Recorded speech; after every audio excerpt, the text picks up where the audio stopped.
All right, folks, here it is finally, your Libra full moon video. I know, almost 2 days after the Libra full moon, but as you know, I am playing catch up, and if I didn't feel the video was relevant, I would have passed it by and moved on, but I think it's still relevant. And I'm going to start by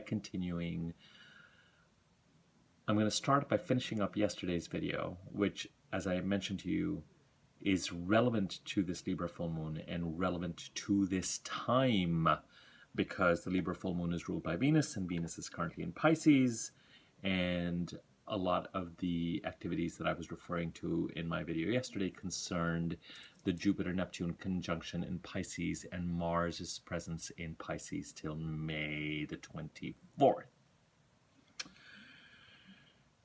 I had this sort of cognitive epiphany around the planet Neptune, and I realized that really what Neptune is about is the loss of self, right? We talked about Neptune as an anti-material planet. Sorry if you see me fidgeting, it's because there are a few dates I want to share with you. I'm just calling up my laptop, which had gone to sleep.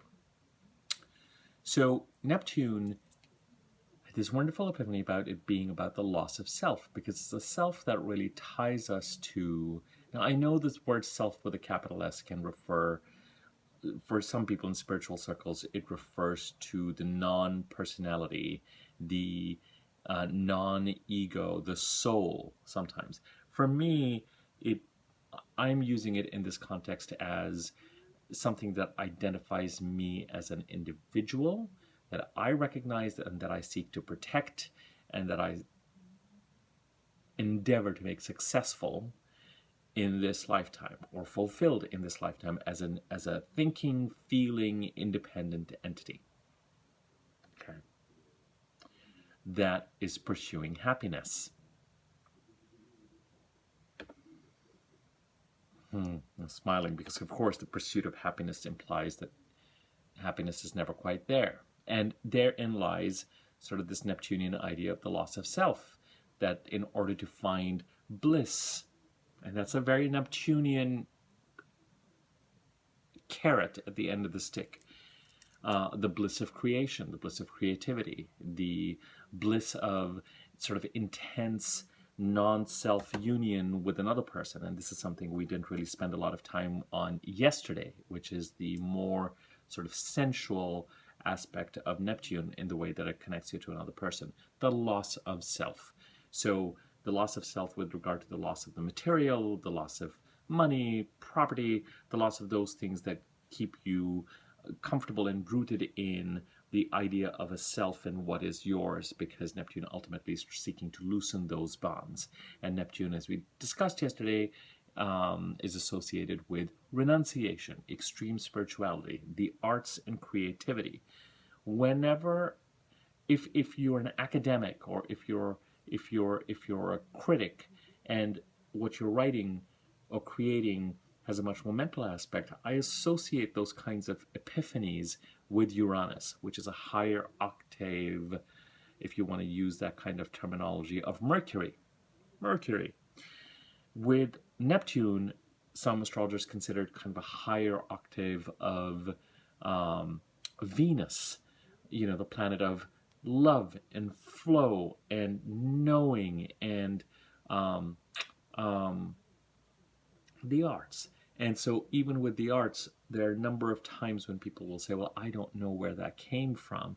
And that's a very Neptunian idea, concept of creating something, a piece of sculpture, something fictitious, something fabulous, fable-based, whatever it is that has been created artistically, drawing. And where does it come from? The muses, where do those sit? There's a loss of self around that. And with Neptune also, we covered, I think, the idea of deception and gaslighting yesterday. There are a couple more things I want to add to that. So there is, of course, the loss of self with regard to the loss of someone taking something from you or playing games with you, or with Neptune kind of doing the smoke and mirrors or keeping things kind of nebulous and not giving you facts or information, but instead seeking to keep you guessing or hiding things. But the other thing I want to also emphasize for people who are affected by this is that with Neptune, sometimes in personal romantic relationships, the loss of self is this kind of exalted feeling of connection with another person. Rose-colored glasses to the extreme. But it's a feeling, like in all these feelings, that you can't entirely dismiss as being inconsequential, because this kind of blissful merging, a kind of knowing, can't just be kind of tossed off as if you were somehow deluded. Now, things like drugs and alcohol, anything that again loosens the sense of self, are also associated with Neptune. Addiction, not being rooted and grounded in 3D reality, which sometimes, in the case of bliss and connection with the divine, or being in artistic flow, music, very Neptunian, right? The music of the spheres, can really kind of put you into that Neptunian space of imagination and sort of alternate imagined realities. Here it is. We're doing a full moon video of Libra. You know what? I'm just gonna give you what I'm seeing currently, and we're gonna stop it at the 20-minute mark, and we'll continue tomorrow. It's your bedtime story. So as we dealt with the Jupiter-Neptune conjunction on April the 12th, what I said was, it could be that if there's something thematically that you've been dealing with in all these areas, a kind of a nebulousness that goes back even thematically to 2014, but especially 2015 and even more 2016, and has been active since then. It may not be active in the same form, but it's kind of a similar feeling. The Jupiter-Neptune conjunction on April the 12th, as you head to it, could have kind of cleaved the tree or created a shakeup that enables this area to be infused with a new energy, a new cycle. It kind of split the bark. It's a positive thing because it allows you to loosen the shackles a little bit, and it's an opportunity to create a new beginning and a new foundation. As I also said, part of the reason why I wasn't too embarrassed about doing the Jupiter-Neptune conjunction video afterwards is because Mars came into Pisces on April the 15th, 2 days ago, and will be here till May the 24th.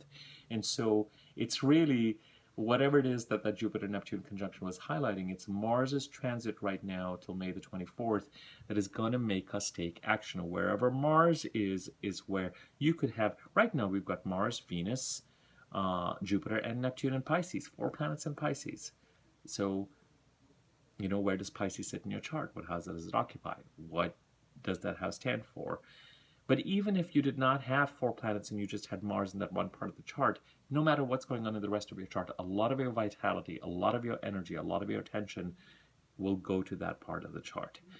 The pursuit of goals, the setting up of boundaries. So, the pursuit of goals and dealing with conflict and protecting your boundaries, and the link between the two of them, and the experience of conflict and injury. One more thing I just want to, I don't want to ignore, and I'm going to say it again today, for some people, the positivity of the connection is an infusion of, is a reinvigoration of, a reinvention of a new beginning and start of a new 12-year cycle related to arts and creativity. So it doesn't all have to be bad and nebulous. And if you're Aquarius rising, I touched on the idea of Cancer and Gemini rising, having, with Cancer rising, it being sort of broader in terms of one's goals, with Gemini rising, it being even more specific in terms of career. If you're Aquarius rising, it could be that as you headed towards April the 12th, there was a financial opportunity related to something creative or Neptunian, kind of a new beginning there. Kind of fascinating to watch. If you're Pisces rising, again, something career. So don't ignore whether it is spiritual or artistic. If you feel as you are heading towards April the 12th, and you feel like there's been a revitalization that is significant, that is creative or intensely spiritual, don't ignore it.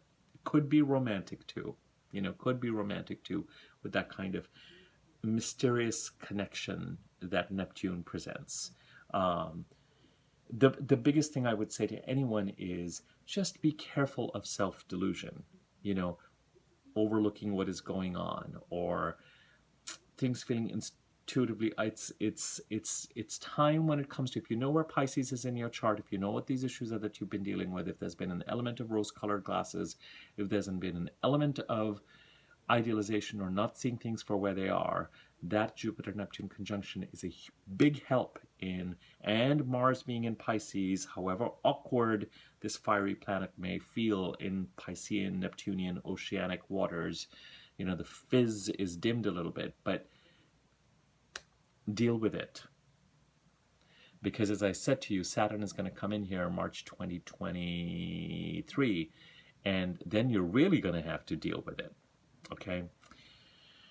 One more thing I want to talk about before I head to the Libra full moon in a little greater detail is that when it comes to the theme of gaslighting, remember that if you are in the process of calling someone out on something, and it has been, as these processes can be, especially if it's very loaded and has been going on for a long time, can be emotive, can be explosive, can be emotional, and someone is deflecting by bringing other people's attention to your emotional state in order to obfuscate, is that the right word? In order to hide what it is that's actually going on with them, because you might actually be getting close to the bullseye. Remember that part of that sort of public ping pong of, I can't believe he's getting so emotional, can you believe she accused me of this, oh my god, this person is crazy, I'm so concerned about their well-being, something is not right, and the sharing of other details about your life that could embarrass you, that could keep you silent, that could get other people to support the accused, is that in that process what they're trying to see is, what has the accuser shared with others? And very often, if you are this kind of empath character, you're not going to be the type of person who broadly goes out and defames others. You might be much more direct, but in that direction, that's one of the things that could be tried to kind of be happening. It kind of Neptune smoke and mirrors activity. And then, of course, as I said, it's just, there's an awareness on the side of the guilty party that if someone just examined data and information about them and why it is that the accused might be correct, it's going to sit very close below the surface. So they want to deflect as much as possible so that the accuser, the gaslighted, appears like they're the ones who need to be investigated, because that's where they want the energy to go. Because what an investigation towards the accused would reveal would not be hard to uncover. If you are a third party and you find yourself in the middle of, just focus on factfulness. And if you're going to think about evaluating one party, make sure you evaluate everyone. You know, make sure you look beneath, because again, with this kind of gaslighting energy, often it is done by people who publicly or socially have a charming or a positive enough presence that the accusations almost seem that it's easy for them to say, oh my God, you know. And so often it happens in marriage type situations, you know, my husband's going crazy, my wife is going crazy, he's lost his mind, she's lost their mind, this kind of accusation of mental illness. All right, I think we're done with that kind of horrible energy, especially because the Jupiter-Neptune conjunction is a blessing. It may be a blessing that requires more effort through May the 24th. The other thing I want to tell you about this May the 24th business, I think I meant, you know, the Scorpio eclipse, since March the 15th, there's energy that has been building towards the Scorpio eclipse on May the 15th. And this April 15th, 16th full moon is right in the middle of that. So now we're really heading towards the Scorpio full moon eclipse.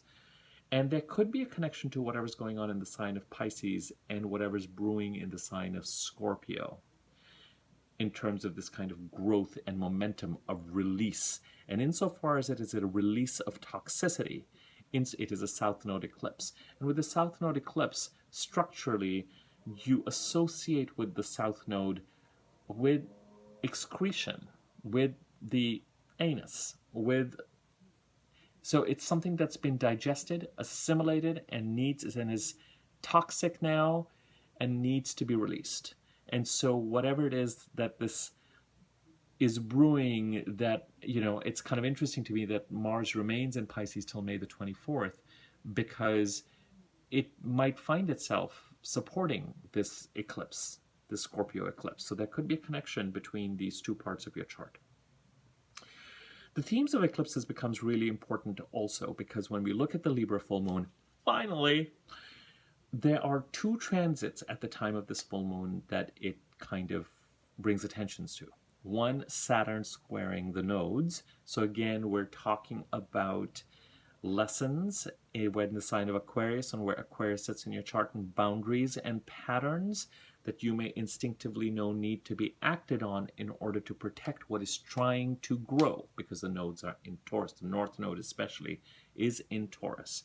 And the South Node eclipse we just talked about. So there could be some activity that needs to be, as you headed to the 16th full moon, and even currently, there could be, as you headed to the 16th full moon and as you're dealing with it, some of the actions that you may have felt you needed to take, whether or not they're related to this, all this activity with the Jupiter-Neptune conjunction we've been talking about, may well have felt like, I have to do this in order to protect where it is I need to grow and what it is that I need to excrete. Okay? And second, and most interestingly, is that Mercury was getting close to conjuncting Uranus at the time of the full moon. Now, in Taurus, and remember, on April the 30th, we have a new moon solar eclipse in Taurus. So it's a little bit of feeling like things that we're dealing with, the biggest transits of the year are the eclipses. So there might be a feeling of, right now, sort of a kind of stepping stones to prepare for what is to come.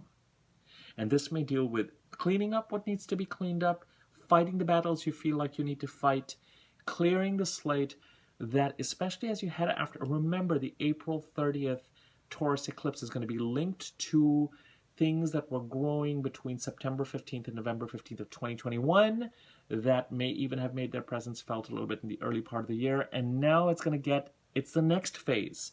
And for about 6 months after April the 30th, we're entering into a period of growth. So some of this murky business, some of this completion, some of this fighting, some of this is about preparing for what is to come. And we're entering into the most intense period of the eclipses. So you have the Scorpio eclipse of May the 15th that's going to continue to grow and going to encourage you to purge. And 2 weeks before that, the April 30th eclipse is going to infuse the energy with, sort of a portal opening to where it is that you need to actually lean into and grow. So we're in this kind of stepping stone cleanup kind of process. The other thing about the Libra full moon is that the full moon itself made a square to Pluto and trined Saturn. The trine to Saturn came before the square to Pluto. Now, this full moon in Libra on the 16th could be one thing or it could be two things. You could get some information, maybe related to the Taurus part of your chart with that Mercury-Taurus conjunction, that gives you information that will allow you to transform the Capricorn part of your chart. This transformation that has been going on since, and gathered, that had so much energy since, again, November of last year, 2021, with the Venus, Mercury, Mars conjunctions to Pluto in Capricorn, and with Venus retrograde and Mercury retrograde as we headed towards February 4th, February 7th of 2022. And this could just have brought another development, maybe related to the Taurus part of your chart with Mercury conjuncting Uranus, that is basically giving you information and saying communication is coming in around this. It could be technology, it could be communication, it could be something developing with the eye to say, this Capricorn part of your chart, because the full moon squares Pluto in Capricorn, here's the next development that will allow this part of your chart to transform. In addition, especially just heading to the full moon, on the 16th, you may have felt compelled to take some action that trines Saturn, supports Saturn in Aquarius, Saturn squaring the nodes at the time of this full moon, to put the boundaries where they need to be placed in support of your fulfillment, in support of your being able to meet your highest potential. And it could be a new set of activities and things that it could be lessons that are hard learned around things like boundaries and patterns that need to be shifted, that have been in place for about 28 years, but that Saturn is really trying to, like a strict teacher, present you with the lesson over and over and over and over and over again, so that you can actually take the action that needs to be taken to reinvent the Aquarius part of your chart to support and protect what the eclipses are bringing. There. Now I feel happy and proud, because I've gotten you the Libra full moon information. And then, as I said, the Libra full moon ruled by Venus, Venus in Pisces, Pisces ruled by Jupiter, Neptune, both in Pisces. This is why we've been talking about what we've been talking about in today's video and yesterday's video. So feel free to check out yesterday's video. I'll put a link to it once I'm done processing this video. We're at the 20-minute mark. Feel free to like, subscribe to my YouTube channel, click the bell icon next to the subscribe button to be notified whenever I do new videos, and I will be in touch soon. Over and out.